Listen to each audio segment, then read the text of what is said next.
BJP आखिर ब्राह्मण, राजपूत और मनियों से इतनी नफरत क्यों करती है?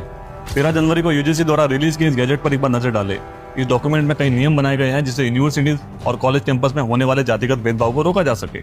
यहाँ तक आपको लग रहा होगा कि सही तो है, लेकिन कहानी इसके आगे शुरू होती है। इस डॉक्यूमेंट का 5वां पॉइंट कहता है कि SC, ST या OBC के खिलाफ हो रहे किसी भी तरह के भेदभाव पर नजर रखने के लिए इक्विटी स्क्वाड बनाई जाएगी, जो कैंपस में घूमकर लोगों पर नजर रखेगी।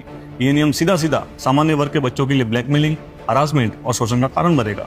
समता का नियम जरूरी है, लेकिन इस तरह के नियम समय के साथ अधिक जातिवाद को बढ़ावा देते हैं और सवर्ण समाज के बच्चों के खिलाफ उत्पीड़न का हथियार बनते हैं, जैसे कि SC, ST एक्ट। दूसरी बात इस डॉक्यूमेंट में लिखी है कि इन वंचित शोषित लोगों के लिए एक इक्वल अपॉर्चुनिटी सेंटर बनाया जाएगा, जिसके अंदर स्पेशल प्रोग्राम चलाए जाएंगे।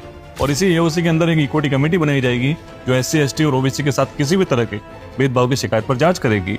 और इस कमेटी में SC, ST, OBC और दिव्यांग के प्रतिनिधि होंगे, लेकिन सामान्य वर्ग के बच्चों के लिए कोई प्रतिनिधि नहीं। अब अगर शिकायत जनरल कैटेगरी के बच्चे के खिलाफ है और शिकायत करने वाला SC, ST या OBC समाज से है, तो इस कमेटी में जनरल कैटेगरी वाले बच्चे की बात सुनने वाला कौन होगा? और इस डॉक्यूमेंट में भेदभाव की कोई भी साफ डेफिनेशन नहीं बताई गई है।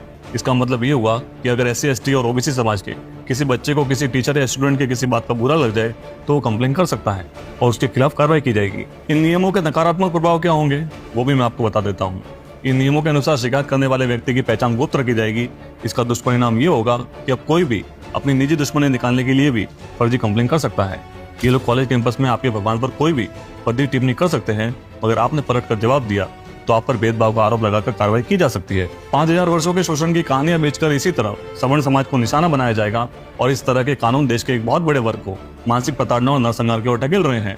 और हो सकता है आने वाले दिनों में सवर्ण समाज अपने ही देश में शरणार्थी बन जाए। 1980 यानी कि जब से बीजेपी अस्तित्व में आई है, सवर्ण समाज इस पार्टी को हमेशा एक तरफा समर्थन देता रहा है। लेकिन समय के साथ 2014 में बहुमत की सरकार बनाने के बाद बीजेपी नए वोट बैंक की तलाश में इतनी अंधी हो चुकी है कि जिस सवर्ण समाज की बैसाखी के सहारे सत्ता के शीर्ष तक पहुंची, उसी सवर्ण समाज को इन्होंने अनाथ बना दिया।